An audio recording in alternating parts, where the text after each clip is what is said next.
Celebramos hoje a nossa comunhão no Senhor, amém? Sem delongas, vamos ouvir o que Deus tem para falar aos nossos corações.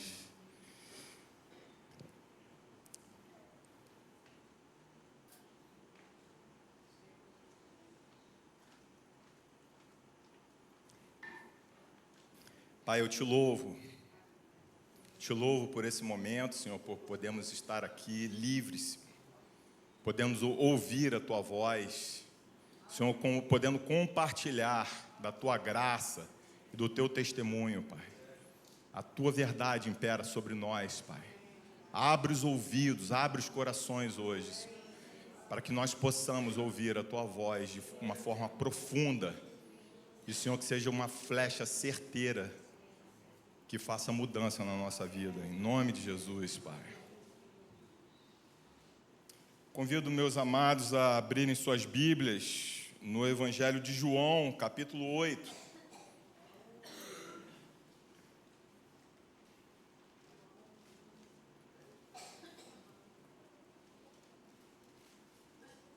Nós vamos ler apenas 2 versículos. Eu sei que a grande maioria saberia até de cor esses versículos, mas eu faço questão, porque talvez o segundo versículo vocês saibam de cor, mas não o primeiro.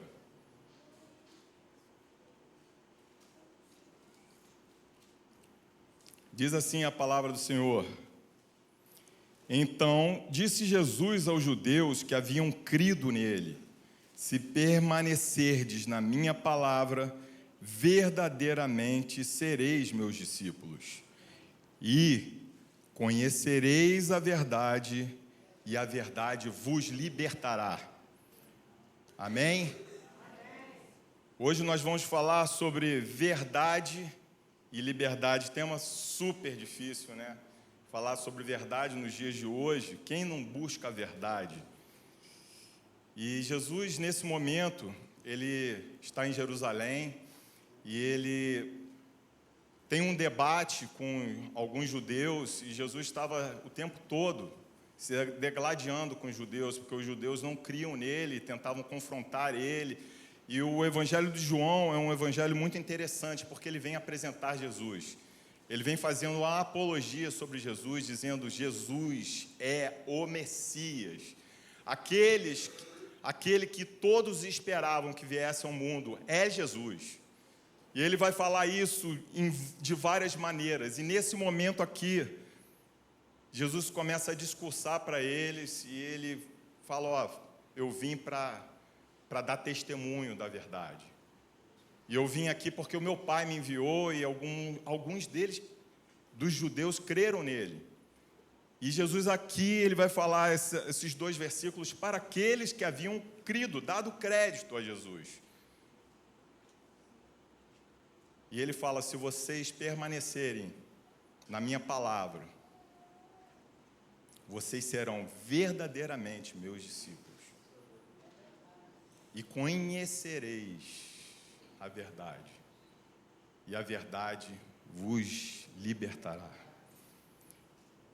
Eu gosto sempre de citar um filme, e outro dia eu estava junto com os adolescentes, eu fui citar esse filme e uma grande parte não tinha assistido, porque esse filme é um filme da década de 90, é um filme, assim, eu consigo compreender que quem tem menos de 20 anos não tem assistido esse filme ainda. E ele se chama Matrix. Acho que muita gente mais antiga conhece esse filme. E esse filme é uma ficção, mas uma ficção tremenda, que nos mostra como que nós vivemos num mundo de ilusão.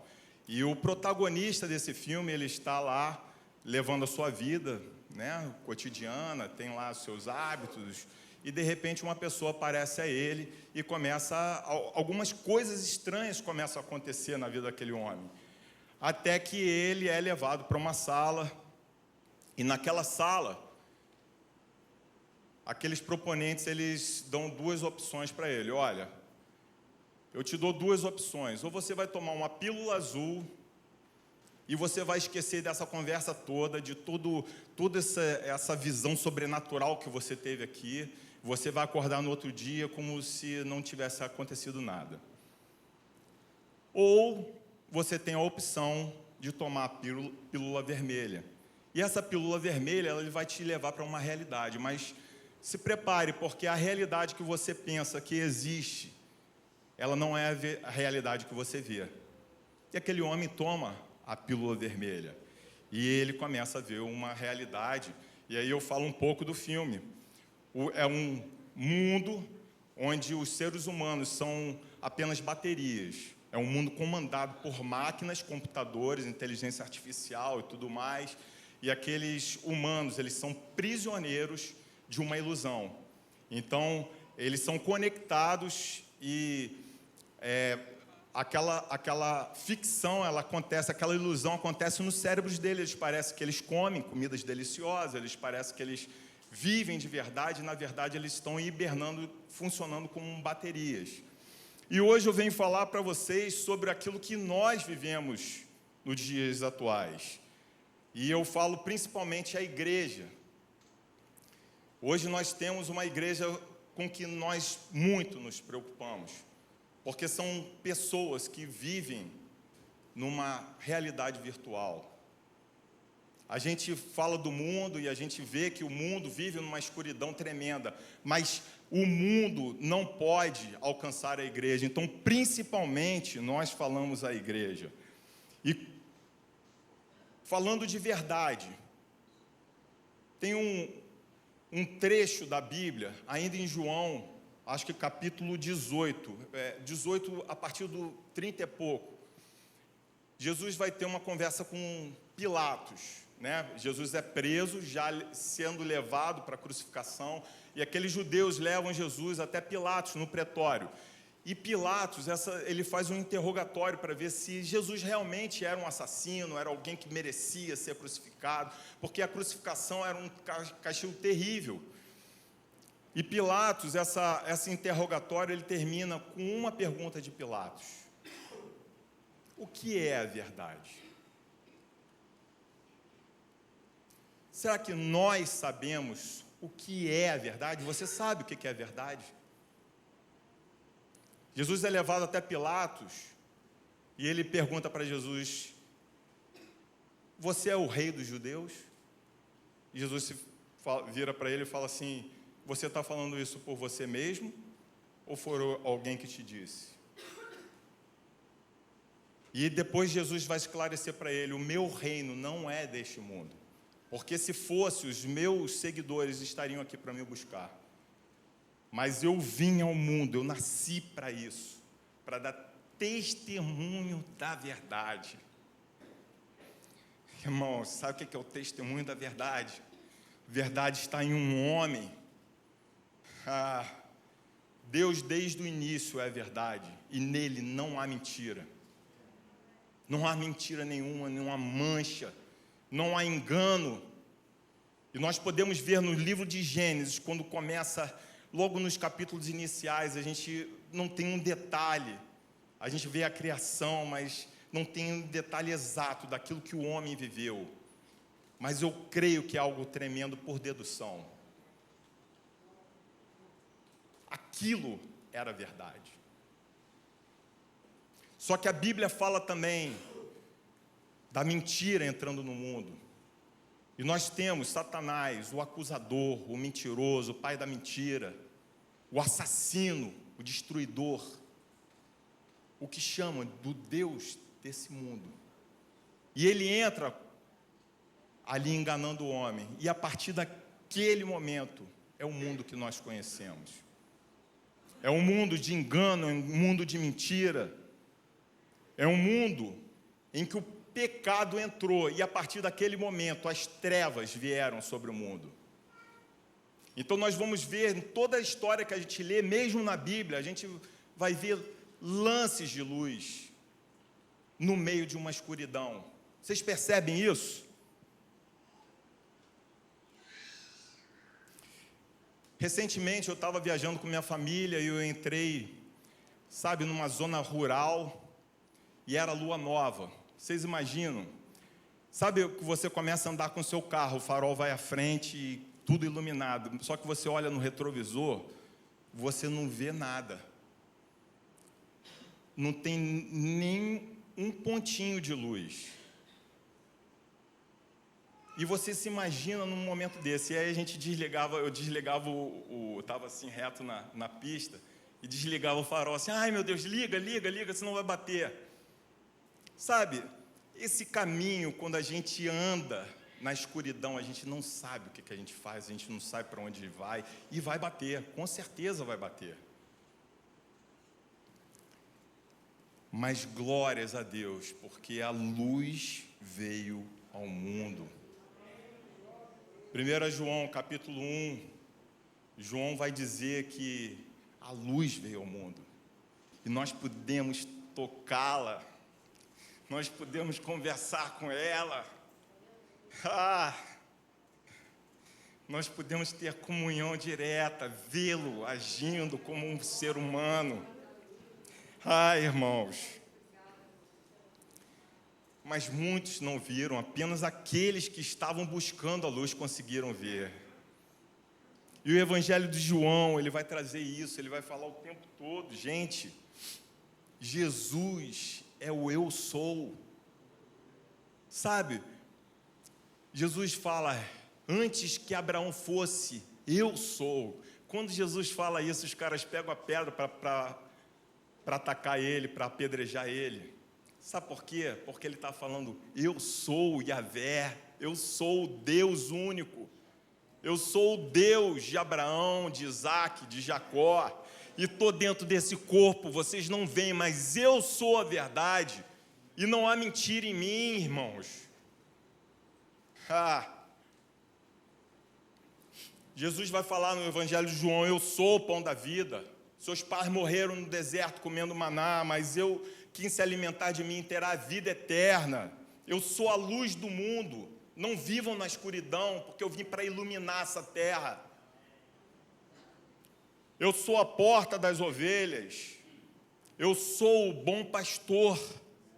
Eu sou a ressurreição e a vida. Eu sou o caminho, a verdade e a vida. Eu sou a videira verdadeira. Então, irmãos, nós conhecendo a verdade, nós conhecendo Jesus, nós temos algumas opções. Ou você, se você conhece, você deliberadamente você não o aceita, não o segue e vive no pecado. Isso é uma opção. Muitos estão vivendo assim. Quantas vezes nós temos encontrado com pessoas na rua e a gente começa a falar de Jesus para elas e eu vivia na igreja, eu era assim, e eu realmente estou afastado, né? É o que mais, a igreja que mais cresce, a igreja dos desigrejados, eu estou afastado. Ou você pode viver sob um engano, e aí eu acho que é um pouco mais complicado, e eu peço que vocês deem muita atenção e muita seriedade a isso, porque muitos de nós podemos estar assim, mesmo dentro da igreja. Eu penso que eu estou no lugar certo, mas eu não estou. Ou finalmente, eu posso escolher o caminho junto à luz e trilhar esse caminho, olhando e enxergando a verdade sobre as coisas. Hoje em dia a gente passa na rua e muitas vezes a gente está tão imerso nessa maldade, tão imerso nessa sujeira que a gente se mistura com o mundo. Né? A gente fala muito sobre exemplos no trânsito, eu acho que é o mais comum, todo mundo vive aí um estresse no trânsito e muitas vezes a pessoa, você se vê já lutando com as mesmas armas que aquelas pessoas. Mas eu tenho sido desafiado a enxergar a verdade por trás de cada pessoa. Uma pessoa que saiu aprisionada de casa não é a mesma coisa que eu. Uma pessoa que está vivendo imersa no mundo não pode ser a mesma coisa que eu. E eu falo uma coisa para vocês que é muito importante. nós somos responsáveis por estar nesse lugar de luz. Nós somos responsáveis, nós temos o dever de conhecer a Deus.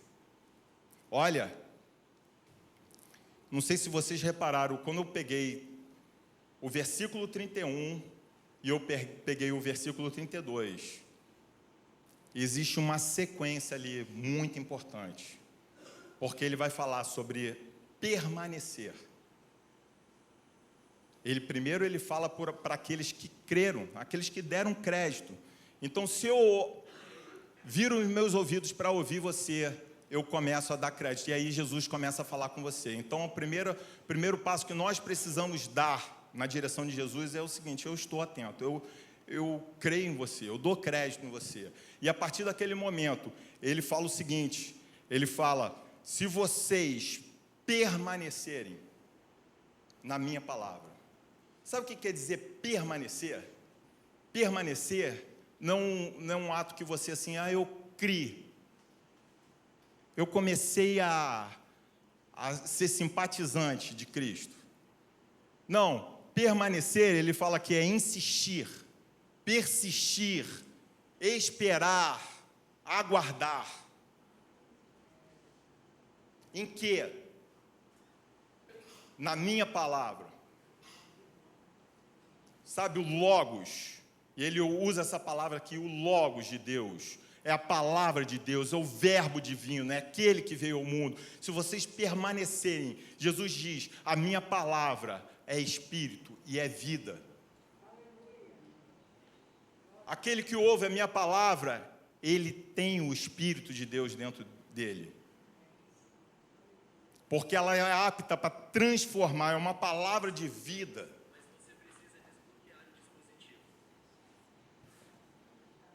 Ouvindo aqui alguma coisa.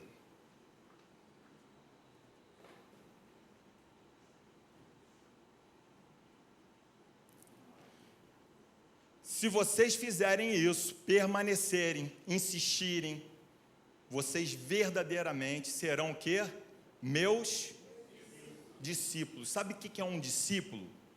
Um discípulo é aquele que é tutelado. Está sob a tutela do discipulador. É mais do que só um aprendiz, é um aprendiz também. Eu me entrego nas mãos do meu discipulador, do meu mestre, e a partir daí o meu mestre tem responsabilidade sobre a minha vida. Vocês querem entregar a sua vida para Deus ter responsabilidade sobre vocês? Olha que coisa maravilhosa. Eu quero a minha vida o tempo todo sobre ele. E se eu fizer isso, eu vou ser meu discípulo e se eu permanecer, se eu continuar andando, se eu avançar, se eu não desistir, se eu morar junto com ele, ele além de me tutelar, sabe o que ele vai me entregar? A verdade. Lembra daquele engano todo? O mundo está cheio de engano, o mundo é cheio de trevas, mas Jesus, ele veio para trazer luz, e ele só entrega a luz para aqueles que se entregam a ele.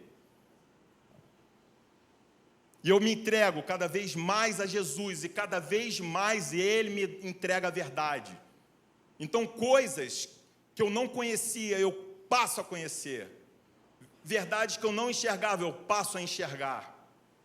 Sabe, gente, hoje em dia tem muita gente enganada nessas três opções. Desculpa, mas essa é a realidade da maioria da igreja.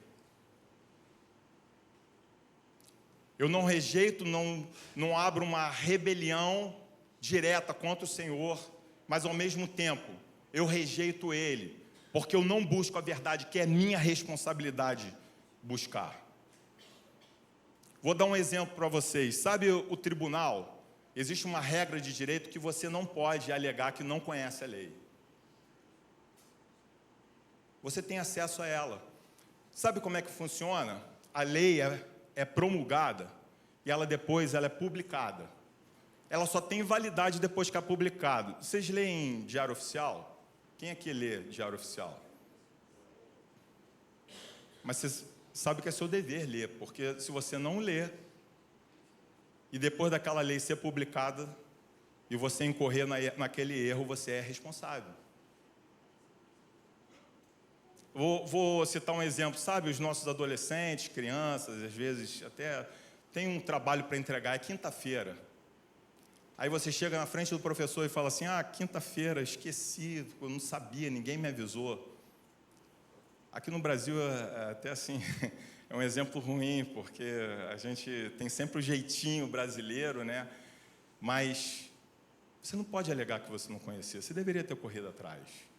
Ou pior, imagina um homem dirigindo um caminhão, e aquele caminhão é parado lá na Polícia Federal, hein, Luciano?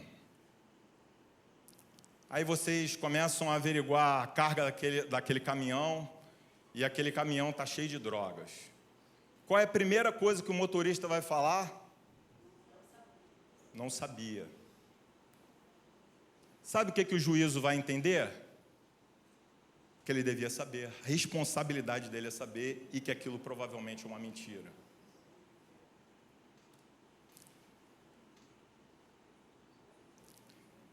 E aí nós chegamos numa palavra difícil, vocês não precisam guardar. Pecado epistemológico. Nem eu guardei epistemológico. Ele quer dizer o seguinte, epistemologia é estudo do conhecimento. Né? Enfim, esquece isso aí, mas guarda o conceito disso. O pecado epistemológico é a recusa de você saber o que pode ser conhecido a respeito de Deus. E ainda mais, conhecendo o dever de reagir de forma adequada. Ou seja, eu vou traduzir, você precisa saber o que está ao teu alcance em relação a Deus. E se você souber e não reagir, você tem responsabilidade diante de Deus. Esse é o pecado epistemológico. Vocês conseguem ver a gravidade disso? Sabe por quê, irmãos? Nós estamos hoje começando a ser um pouquinho mais responsáveis. Porque eu falei mais ainda para vocês. Mas não precisava nem falar, porque a Bíblia está aí para vocês. A Bíblia está para todos nós, eu me incluo nisso. E se nós não buscarmos o entendimento que está disponível para a gente, e nós depois, diante de Deus, nós formos alegar alguma coisa, nós seremos declarados culpados por causa desse pecado. Romanos 1 vai falar que a natureza é suficiente para declarar a glória de Deus. Então, ninguém é desculpável.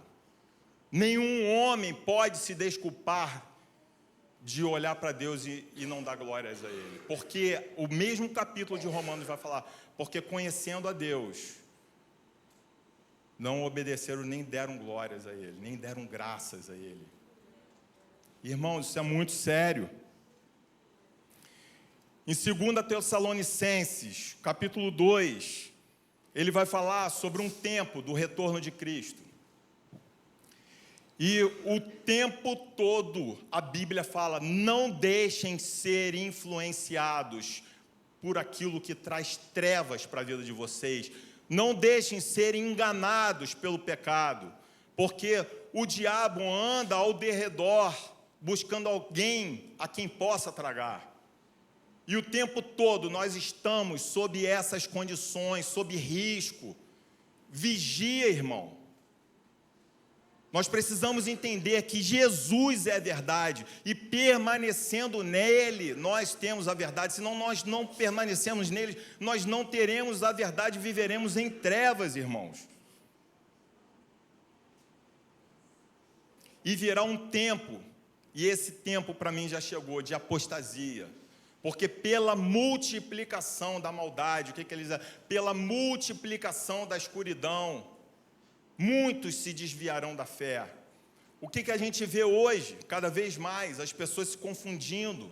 Por isso que eu falo, eu me preocupo muito com essa igreja, eu me preocupo com as igrejas, porque as pessoas lá fora se enganarem uma coisa, eu não quero, eu estou em rebeldia a Deus, mas as pessoas dentro da igreja estarem em dúvida, é porque não estão assumindo a sua responsabilidade de buscar a revelação do Senhor. E a revelação do Senhor, ela vem através do Espírito Santo. Ela vem através da leitura da Bíblia. Por Por isso que a gente tem falado tanto, leia a Bíblia, ore. Se você não lê a Bíblia e não ora, você é responsável por aquilo que você está vivendo. E chegará um tempo que no meio de todo esse engano, Jesus vai voltar. E o dia que ele voltar, a Bíblia fala que ele vai separar as ovelhas do lado direito, os bodes do lado esquerdo, e ele começará a julgar. E muitos dirão: mas Senhor,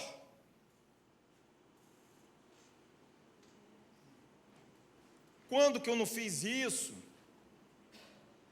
Por que o Senhor está me condenando? Olha, eu fiz aquilo outro. E ele vai falar assim: apartai-vos de mim, malditos, porque não vos... É o mesmo verbo. Sabe o que esse verbo quer dizer? Conhecer. E conhecereis a verdade. É ter intimidade. É o mesmo verbo que é usado para Maria quando o anjo está falando: olha, o Messias vai vir através da sua gestação. E ela vira assim para o anjo: mas Senhor, eu não conheci homem algum, eu não tive intimidade com homem algum, eu não estreitei relacionamento com homem algum. E Jesus vai falar isso naquele dia, do dia do julgamento: eu não vos conheço, eu não tenho intimidade com você, porque vocês tinham a responsabilidade de buscar a minha palavra e permanecer na minha verdade, e não buscaram, e não foram. E o tribunal de Deus, ele vem para estabelecer uma prisão eterna, ou uma liberdade eterna, depende da opção que cada um de nós escolher. Eu não gosto de ficar pregando sobre condenação, o medo, cara, mas isso é a verdade. A gente não pode deixar de falar disso. Pelo contrário, a gente tem visto as vidas do lado de fora. E eu, cara, tenho muita compaixão, porque eu já vejo esse dia, e muitas pessoas vão chegar nesse dia e, cara, elas vão querer voltar e não vão conseguir. Nós talvez vejamos isso tudo e não terá mais jeito, porque essas pessoas ficaram dormindo o tempo todo. E são pessoas muito mais próximas do que você pode imaginar. Pessoas dentro do nosso círculo, pessoas que talvez nós amemos muito, e não estamos tendo o cuidado de preservar essas vidas para a eternidade. Para isso, nós precisamos começar a ver. E a visão, ela é ativada a partir do momento que nós nos entregamos ao Senhor, nós abrimos esse caminho. E a liberdade eterna, ela não precisa ser só na eternidade, não. Porque Jesus fala que se nós conhecermos a verdade, nós seremos libertos. Libertos na eternidade, sim, mas libertos hoje do poder do pecado. E eu falo hoje assim como evidências que nós temos hoje de muitas pessoas dentro da igreja aprisionadas. Pessoas que vivem as suas vidas como se liberdade não tivesse. Nós cantamos, levantamos nossas mãos e falamos: eu sou livre. E depois fica esse silêncio. Será que nós somos livres de verdade? No mesmo capítulo de João, no versículo 36, diz assim: se o Filho vos libertar, verdadeiramente sereis livres. O que quer dizer isso? Porque eu não entendo, porque tem tanta gente que fala: mas sabe o que é? Eu tive uma família ruim, eu não consigo andar, porque ou eu tenho um problema neurológico, ou eu tenho um problema de saúde, eu não consigo avançar. Jesus falou, olha, é uma promessa: verdadeiramente sereis livres. Que liberdade é essa? Eu posso adorar o Senhor com qualquer doença do mundo. Eu posso entregar minha vida ao Senhor com qualquer doença do mundo. Mas por que nós não entregamos? Nós precisamos entregar. De outro modo, no mesmo capítulo, no versículo 24, fala: se vós não credes que eu sou, certamente morrereis em vossos pecados. Você é livre. Perguntar de novo: você é livre? Amém. A gente precisa dar um passo de fé nesse caminho de liberdade. E é uma progressão, olha só, eu estou nessa progressão de liberdade, porque o primeiro ponto é a minha visão, e eu começo a enxergar de uma forma diferente. A partir daquilo que eu começo a ver, eu começo a pensar. E aí sim, cara, que legal, minha cabeça começa a mudar. Olha, a minha cabeça já mudou tanto nos últimos 10 anos, ainda dentro dessa igreja. Ainda dentro dessa igreja, a minha vida já mudou tanto. Vou repetir para vocês, para não ficar desentendido. Primeira coisa, é uma disposição inicial através da visão. Eu começo a ver. A partir do momento que eu começo a buscar nessa disposição inicial, a minha mente começa a ser transformada. Engraçado que eu tenho... E a partir dessa mudança de pensamento, o meu coração e as minhas ações, elas são completamente diferentes. Eu vou citar um exemplo. Uma vez eu estava com a Vivian numa loja, e eu sei por que aconteceu aquilo. Eu dei uma resposta muito atravessada para a vendedora. A Vivian saiu assim com uma excelente esposa, inclusive eu estou com muita saudade dela, apesar dela ter viajado só sexta-feira. A gente tem vivido um momento incrível lá em casa. As minhas meninas estão viajando, voltam hoje, já estão na estrada já. Mas eu dei uma resposta atravessada para a vendedora. Aí ela, uma boa esposa, sai de lá da loja e ela fala assim: Augusto, você não deveria ter falado assim. Você precisa mudar essa sua maneira de falar. Aí eu abaixei a cabeça, balancei um pouquinho e fui embora. E o Espírito Santo, no meio do caminho, falou para mim: você não precisa mudar a sua forma de falar, porque isso é impossível. Não, a gente volta para a regra. Olha só, você muda isso, deixa de roubar, deixa de adulterar, deixa de falar mal, deixa de mentir. Isso é regra. Aí o Espírito Santo fala assim: você precisa mudar a sua maneira de pensar. E eu já vinha mudando, mas desde aquele momento isso nunca mais saiu da minha cabeça, essa lição. Nós precisamos mudar a nossa maneira de pensar para sermos verdadeiramente livres. Porque os nossos atos, aquilo que a nossa mão opera, é consequência da forma com que a gente pensa. Mas se nós permanecermos no Senhor, a forma da gente pensar, ela vai mudar. Porque a nossa forma de pensar, ela precisa ser na luz, enquanto nós enxergamos a verdade. Nós não esperamos que o mundo faça isso, muito pelo contrário. Existe a profecia diz que no final dos tempos as coisas seriam muito piores. As pessoas estão aprisionadas e nós precisamos ver como um ato de misericórdia. Letícia estava falando, no início do culto, veio até mim aqui e perguntou: olha, tem umas pessoas ali e elas estão fazendo propaganda eleitoral na porta da igreja. O que nós fazemos? Eu falei: não faz nada. Aí depois eu me toquei: caramba, como que não faz nada? Olha que oportunidade. Eles estão vendo a oportunidade de fazer propaganda eleitoral e nós estamos vendo a oportunidade de ir lá e falar para Jesus, de Jesus para eles. Porque é uma oportunidade deles serem libertos, deles conhecerem o caminho da verdade. Porque o mundo vive em escuridão, mas nós não, nós enxergamos oportunidade em tudo. Amém? Paulo ficou cego 3 dias.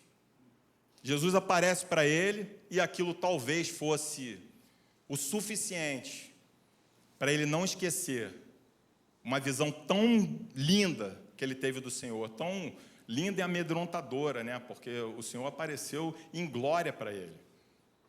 Luz. E aí ele fica cego. E durante esse tempo de cegueira, o que ele faz? Ele vai orar, ele vai jejuar, um jejum completo. Não só de alimento, como de água, em 3 dias. E nesses 3 dias, eu tenho certeza, a mente dele foi solidificada naquele pensamento. Irmãos, quando a gente fala em jejum, quando a gente fala em oração, é porque nós precisamos solidificar as nossas mentes. Sabe o que acontece? Eu venho à igreja domingo, segunda-feira, eu já estou de volta à correria da vida. E a correria leva, lá em casa assim, leva a criança na escola, busca a criança na escola, vai trabalhar, volta, compromisso 1, compromisso 2, estuda. Se a gente não prestar atenção, a gente não para. Eu sei que vocês são assim também, trabalho. O mundo tem consumido a gente através de trabalho. Mas a gente precisa parar para mudar a nossa mentalidade. Você imagina uma pessoa que ela nasceu escrava. Vou falar sobre escravidão no Brasil, mas porque hoje, são tantas opções de escravidão, tem a escravidão em tudo quanto é lugar, inclusive no Brasil ainda existe escravidão.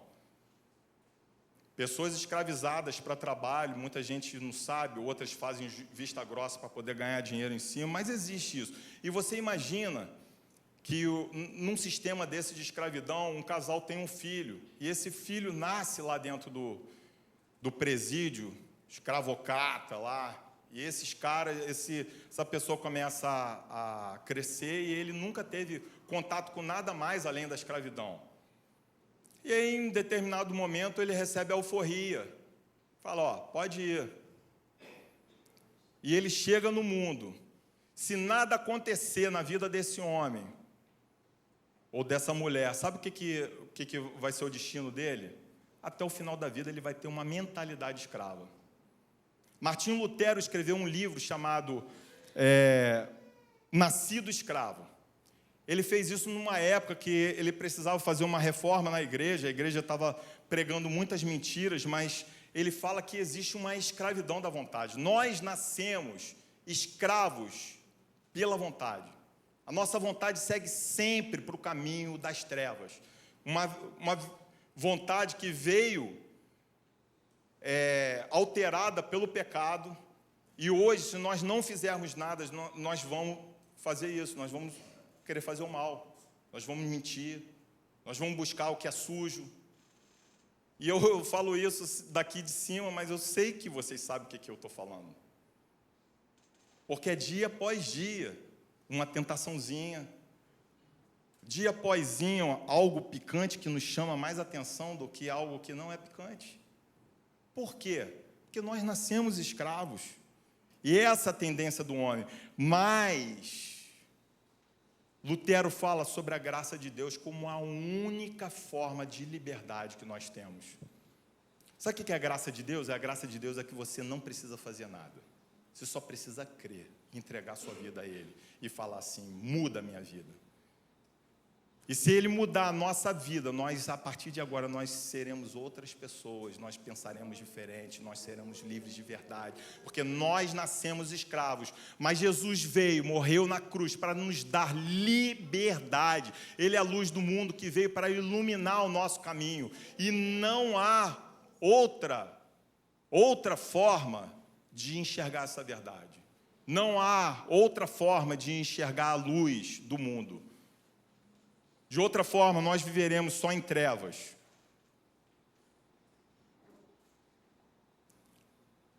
Vou convidar vocês para abrirem suas Bíblias em Tiago 4, de 1 a 10. Vamos ler um texto até um pouco mais longo.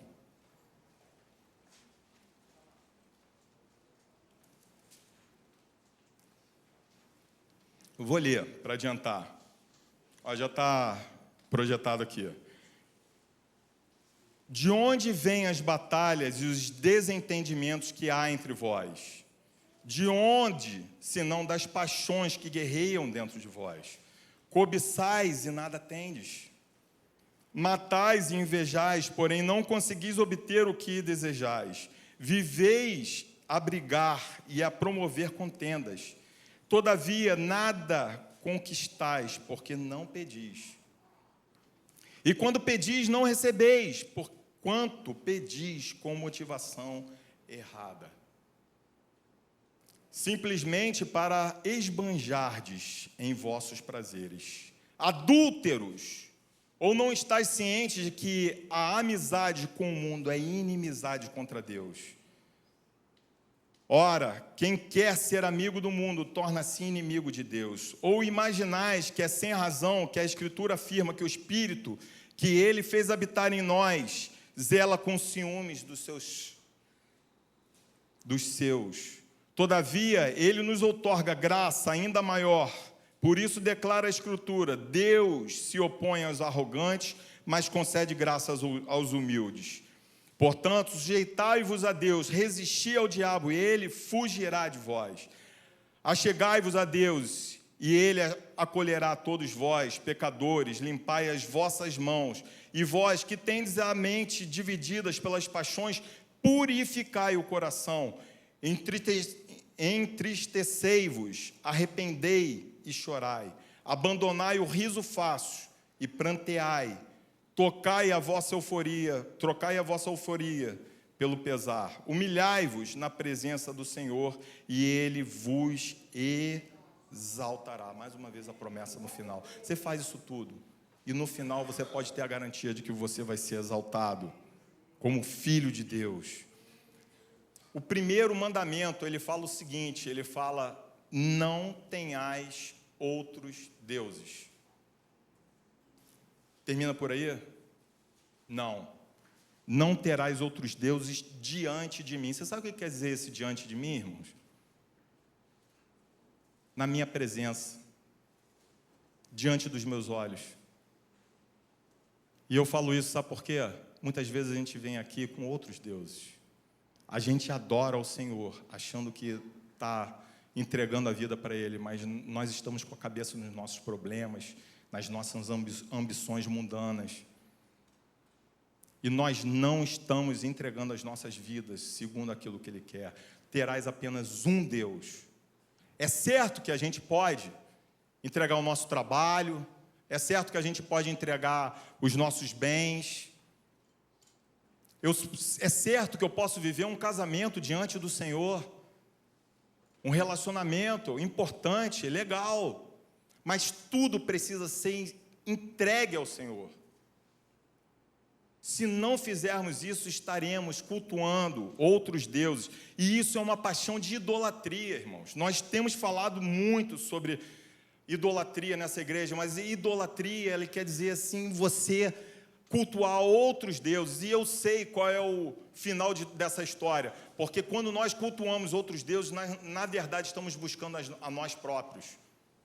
Enquanto nós buscarmos a nós próprios, nós nos perderemos na mentira que é pregada através do mundo. E através dessa mentira, nós viveremos em escravidão.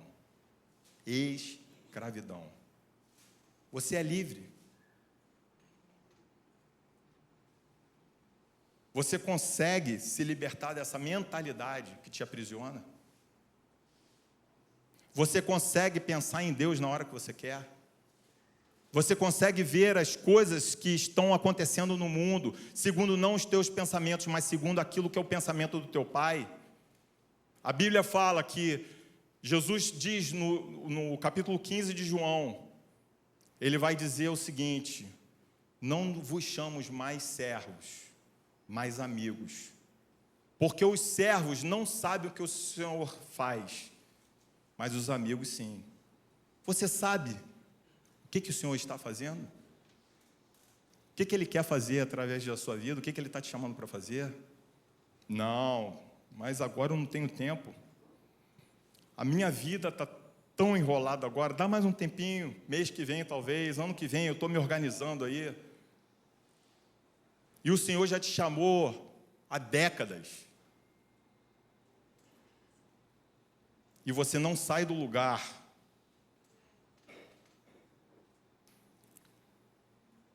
E por isso, essa liberdade não chegará à sua vida como uma maldição. A gente fala sobre maldição como algo espiritual. Olha só, eu vou rogar uma praga sobre você. Mas a Bíblia não está falando isso. A Bíblia está falando sempre como uma consequência lógica. Se você buscar o Senhor e a sua verdade, você vai ser livre, porque você vai conhecer a verdade e Deus vai te encher. Porque onde há mentira, Ele não consegue encher. Se você for o próprio Deus da sua vida, quando eu era adolescente tinha uma música, os mais antigos vão lembrar, eu me amo, não posso mais viver sem mim. Vocês lembram disso? Eu acho que o pessoal não é tão antigo assim. Mas era uma música que o cara cantava assim, cara, eu te amo. Não, eu me amo, não estraga minha pregação não. Não, a pregação é essa, eu me amo. Pelo menos, olha só, a gente tem uma questão lá em casa, porque a Vivi é muito ligada em música, né? Mas eu começo a cantar e ela começa a rir do meu lado. O que foi? Pô, a letra não é essa não, cara. Você está misturando as coisas. Mas sempre tem sentido, viu? Eu me amo. O cara cantava eu me amo, mas ele vivia assim, pelo menos. Amém?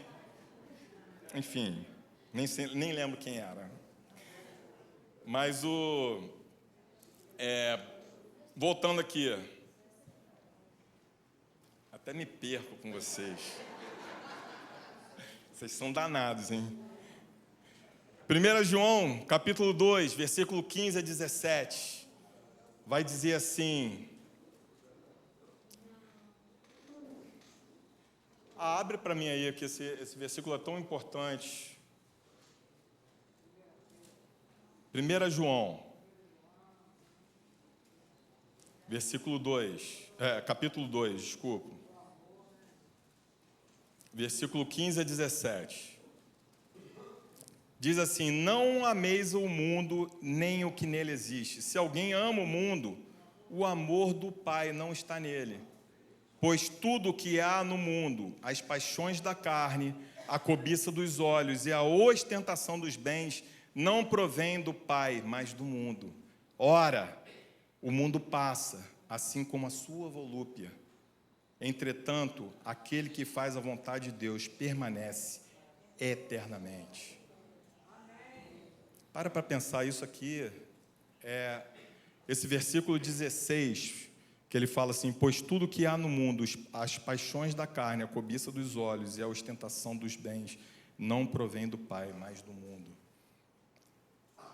É o mesmo que tem lá em Gênesis 3, quando a serpente tenta Eva, porque o fruto pareceu agradável ao paladar, agradável à vista, e bom para se obter conhecimento. Sabe o que nós repetimos quando nós adoramos as coisas do mundo? É isso, é o pecado original.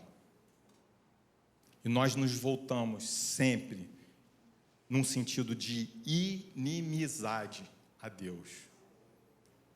Queridos, é com todo temor que eu falo isso com vocês, alertando.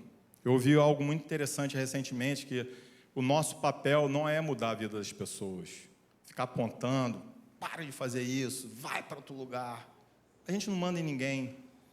Mas quando a gente começa a enxergar a verdade, eu estou nesse caminho de persistência, de insistência, e eu tenho visto a minha vida mudar, e a revelação do Pai vir sobre mim e sobre a minha casa. E nós, como eu falei aqui, eu tenho tido um tempo de regozijo que eu nunca experimentei na minha vida. Quanto mais eu me dou, mais eu recebo em vida. Eu sei que o meu Redentor vive, e eu espero Ele voltar, porque eu estarei com Ele nos céus, eu estarei com Ele vivendo na eternidade. Mas eu vivo com Ele já hoje, eu conheço Ele com intimidade, eu sei o que Ele quer, eu sei o que Ele faz, e eu estou aqui como um atalaia falando para a minha igreja. O meu dever é de avisar. Para de olhar para a sua vida como se fosse seu Deus. e você vai obter a liberdade. Porque muitas vezes, a gente está falando sobre dinheiro, sabe? Isso é até repetitivo, dinheiro, poder, sexo, trabalho. Mas o que a internet tem feito na vida das pessoas é algo inacreditável. Ninguém acreditava que isso ia acontecer um dia. Eu vivi em outro tempo que não existia isso, então eu posso comparar, mas uma geração nova nem pode comparar, porque eles já nascem lá com aquele dedo, coisa de louco. A gente anda para as pessoas na rua, isso está ficando cansativo falar também. As pessoas estão igual zumbi olhando para aquele troço, aquele celular. E nós precisamos ser libertos disso. Redes sociais, individualismo. Isso tira a nossa vida, porque nós não fomos feitos para viver dessa forma artificial. E aí começa a vir depressão, começa a vir síndrome do pânico, começa a vir um monte de coisa, ansiedade. As crianças estão cheias de ansiedade já novinhas. E você não sabe de onde vem. Tem um negócio novo aí que chama IA.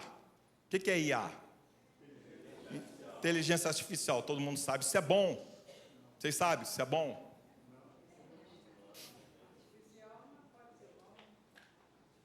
Sabe o que facilita a vida, né? Fala aí, a galera da nova geração aí. É a onda do momento.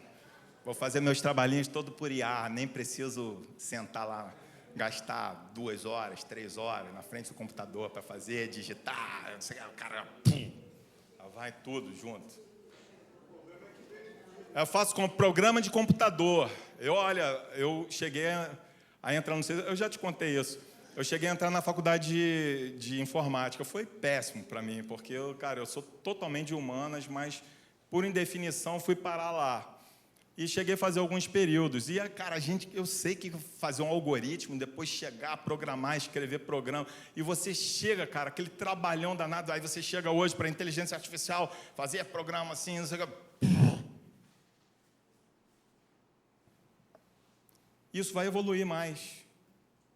Mas tem um cara, que ele é um neurocientista brasileiro, renomado no exterior, aí recebeu um monte de prêmio aí, chamado Miguel Nicoleles. Depois vocês podem ver o que ele fala sobre isso. Ele fala que é inteligência artificial, nem é inteligência, nem é artificial. Ele fala: a inteligência é uma propriedade dos seres vivos que surgiu durante o processo de interação com o ambiente e com outros seres vivos. Vou repetir para vocês, que eu acho que vocês não pegaram. Inteligência, o que a gente tem como ser humano, é uma propriedade dos seres vivos, que surgiu durante o processo de interação com o ambiente e com outros seres vivos. O que a inteligência artificial e a rede social está fazendo com a gente? Interação com outros seres vivos, interação com o ambiente. Crianças, adolescentes, crianças não tem, mas depois falo para os pais, depois cuidem dos seus filhos. Eu tenho resistido com meu filho. Ontem eu estava conversando e falei com uma pessoa: ele ainda não tem celular. Não tem celular? Quantos anos ele tem? 14. Ele acessa o nosso celular, mas ele não tem um celular. E eu tenho visto maravilhas através disso na vida dele. Cara, você tem celular, tudo bem, já deu um passo aí. Não use o celular. Use para aquilo que ele deve ser usado. Porque eu tenho dificuldade. Ontem o Bernardo foi lá para um campeonato lá do GEM de tênis de mesa, assim, enfim, tudo. Aí foi para lá. Eu queria ir buscar, mas, cara, eu tenho que esperar alguém me ligar. É difícil, mas é válido. Ele não tem o celular, nem o filho dos executivos lá do Vale do Silício. Porque os pais sabem do perigo, também não dão para os seus filhos. Mas a inteligência artificial, as redes sociais, elas estão fazendo justamente isso com os nossos filhos, impedindo que haja interação entre seres humanos. Sexo virtual, Os nossos adolescentes, você sabe que eles estão sob perigo de sexo virtual. Hoje você dá um clique e entra numa rede lá obscura da vida que, cara, qualquer adolescente sabe burlar pai com isso. E ele vai parar lá num mundo de imundície. E a mente dele já foi cativa, já foi aprisionada. Aí depois, para você colocar e mudar a mente, segundo aquilo que ele já pensou, aquilo que ele adquiriu, é super difícil. Só o Espírito Santo, cura interior, lavagem cerebral. Irmãos, é muito sério o que a gente tem vivido e eu me sinto no dever de falar com a igreja sobre isso. Porque muitos de nós já temos essa mente alterada, programada pelo mundo e pela mentira. Porque Satanás, ele alterou o mundo. Hoje nós vivemos num mundo de trevas.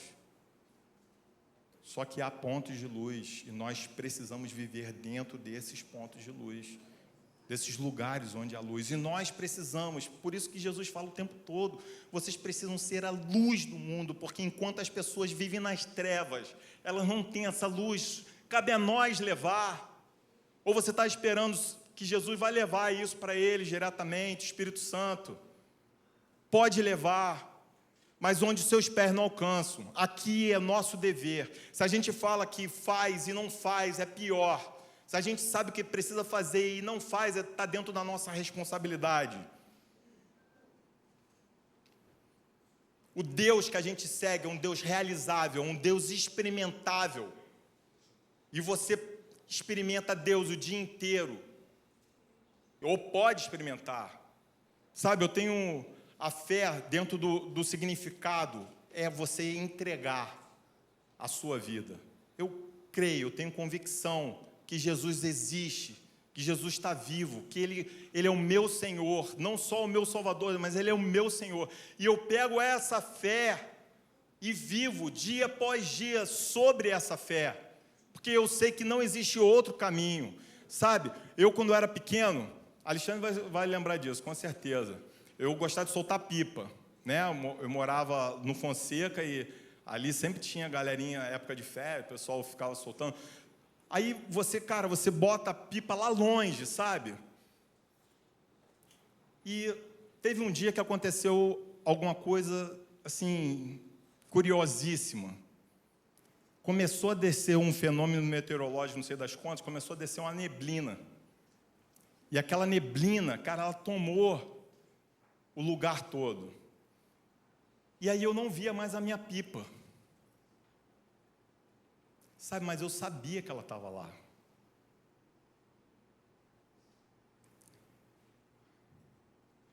Porque você não vê Deus, mas você sente Deus. Você sente a pressão da linha, sabe? Você sabe que ela está lá. E ela não te deixou. E aí, você começa a puxar a linha. E ela vem descendo. E aí chega no teu campo de visão. Sabe, a nossa fé a gente precisa exercitar, a gente precisa estar o tempo todo assim, cara, sentindo a pressãozinha da linha. E a gente vai ver Deus, de verdade, através de visões, através de experiências. O nosso Deus é um Deus experimentável.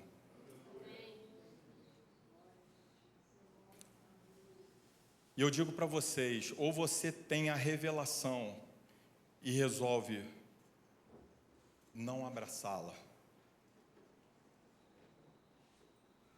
Se você busca outra coisa, se você busca você mesmo, é como se você não estivesse abraçando a Jesus. Sabe, a gente precisa se desvencilhar das nossas próprias verdades.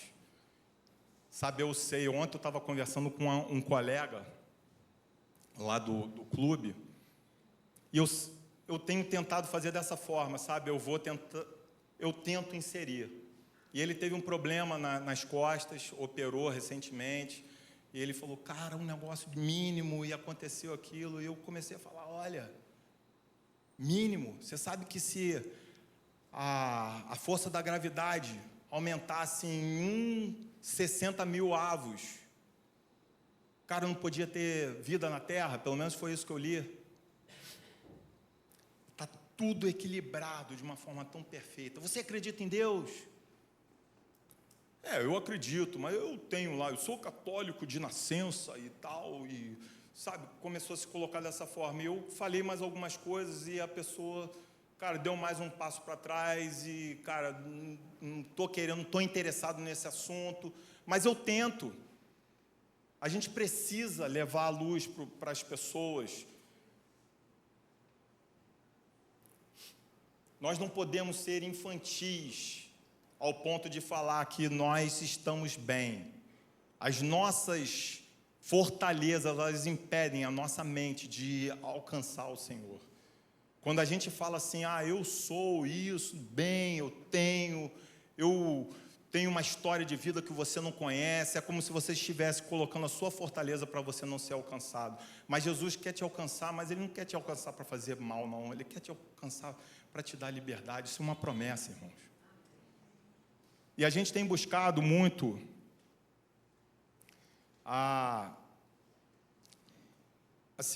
uma experiência com o Espírito Santo, e isso é tremendo. Mas eu acho que essa experiência com o Espírito Santo é o que eu falei sobre a alteração da nossa visão. Ela muda a nossa disposição inicial. Sabe, algumas pessoas têm tido, cara, eu tive um batismo no Espírito Santo, poxa, enchimento, ou seja lá qual o nome que você quiser dar, mas aquilo mudou a minha vida. Mas se você não perseverar, se você não insistir, a mentira vai tomar conta de você outra vez. Porque eu já tive um batismo no Espírito Santo, mas sabe o que foi? Foi há 20 anos atrás, mas eu sou batizado no Espírito Santo. Mas a verdade, a mentira já dominou a tua vida, a verdade já foi embora há muito tempo. Cansado de ver exemplos se repetindo sobre isso.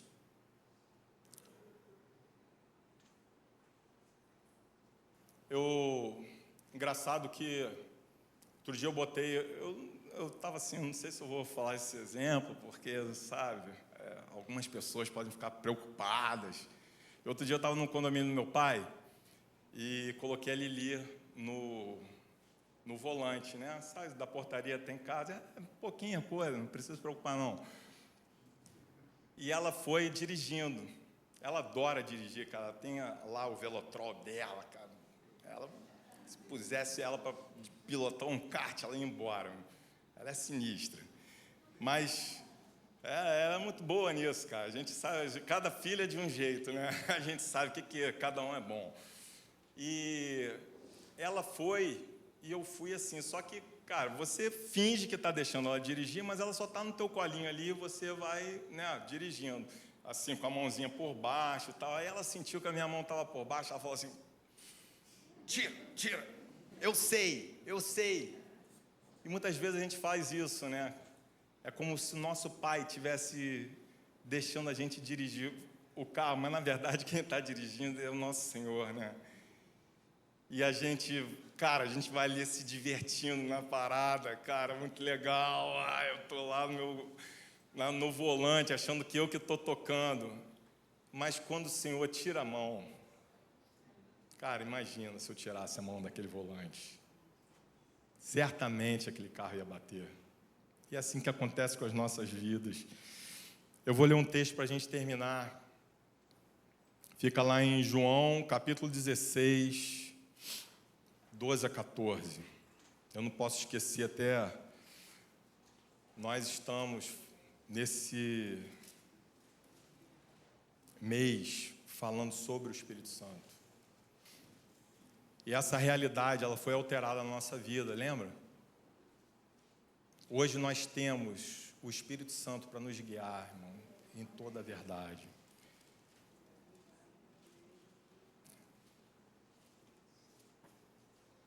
É outra realidade, inimaginável no Antigo Testamento. Diz assim, eu ainda tenho muitas verdades a dizer, mas seria demais para o vosso entendimento neste momento. É Jesus falando com os discípulos. No entanto, quando o Espírito da verdade vier, ele vos guiará em toda a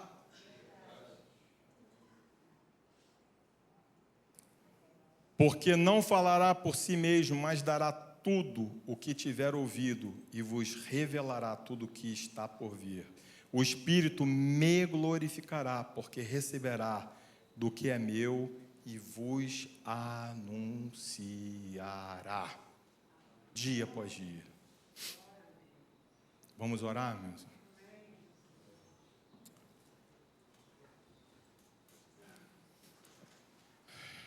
Eu não quero detê-los durante muito tempo, mas eu sei, cara, esse sermão, essa pregação, ela é tão importante para a nossa vida. Porque muitas vezes a gente tem feito da seguinte forma: a gente ouve e fala assim, caramba, poxa, ele falou tantas coisas interessantes, tantas verdades, eu concordo com isso tudo, mas a nossa vida não muda. A gente sai daqui, talvez segunda-feira, terça-feira, a gente está numa pegada diferente, um pouquinho, mas na quarta-feira a gente volta para o mesmo estado de antes. E a gente volta a mergulhar na nossa rotina, no mundo, aquilo que o mundo tem feito com as nossas vidas, estraçalhado, tem enganado. E nós, lembrando, nós estamos num tempo de engano, no tempo de engano maior de todas as eras. Por isso que em todo tempo a Bíblia vai falar: não vos deixeis ser enganados. Não vos engane. Cuidado com os falsos mestres.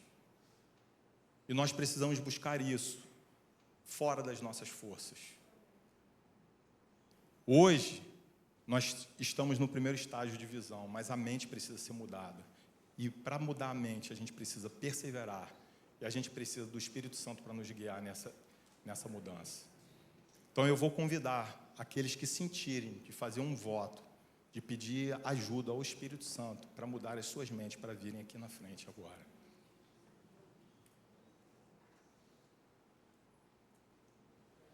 Eu posso fazer isso em casa? Pode. Mas aqui é um ato público de fé. É um ato diante da igreja. E eu falo para a igreja: igreja, vamos aprender a interceder pelos nossos irmãos, por aqueles que se disponibilizam. Vamos aprender a orar desde já. Olha, tem gente aí que está preso. Tem gente que tem mentalidade de prisão há muito tempo. Se sente inferior. Cara, eu nunca deixei de me sentir inferior. Não sei porquê. Eu acho que eu não posso. Eu acho que eu não tenho autoridade. Eu acho que eu não tenho esse conhecimento. Cara, você não precisa ter esse conhecimento agora. Você precisa apenas se voltar para o Senhor. E o Senhor vai te direcionar. Eu não sei se acredito nessa verdade. Sabe? Eu boto meu pezinho lá na água, tá fria. Mas eu não tenho coragem de mergulhar. E eu te digo, irmão, se você mergulhar, vai ser algo completamente diferente na sua vida.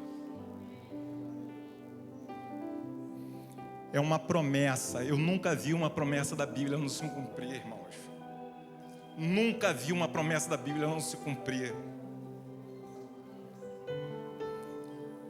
Muitas vezes a gente está andando enganado, mas o que eu estou chamando você hoje para fazer é pedir ao Espírito Santo para jorrar luz na sua vida, tirar todo engano. Vamos orar? Pai, eu te agradeço por esse momento. Te entrego mais uma vez essa igreja nas tuas mãos, sabendo, Pai, tu sabes que eu falo contigo sempre. Eu não posso, Pai. Não sou eu, não é o pastor, não é a liderança, mas é o Senhor. Tudo gira em torno do Senhor. Tudo é para o Senhor. É o Senhor que muda, é o Senhor que ama. E nós amamos, nós enxergamos, nós mudamos apenas porque nós estamos diante do Senhor e nos entregando. E agora eu te peço, Senhor, essas pessoas que vieram aqui à frente e outras que talvez ainda não tiveram a força necessária para enxergar que precisam mudar as suas vidas. Senhor, gera Gera essa força, Pai. Gera essa disposição, não só agora, mas, Senhor, que seja algo progressivo, do dia de hoje até o dia da nossa morte, Senhor, quando nos encontraremos contigo, meu Pai. Senhor, eu te peço, te agradeço por esse momento, mais e mais, porque se estamos aqui pela Tua graça, não pelo que fazemos, não porque nos esforçamos, mas porque o Senhor se esforçou por nós, o Senhor derramou o Teu sangue naquela cruz, e isso é suficiente para nos dar liberdade. Obrigado pelas Tuas promessas, Pai, em nome de Jesus, amém.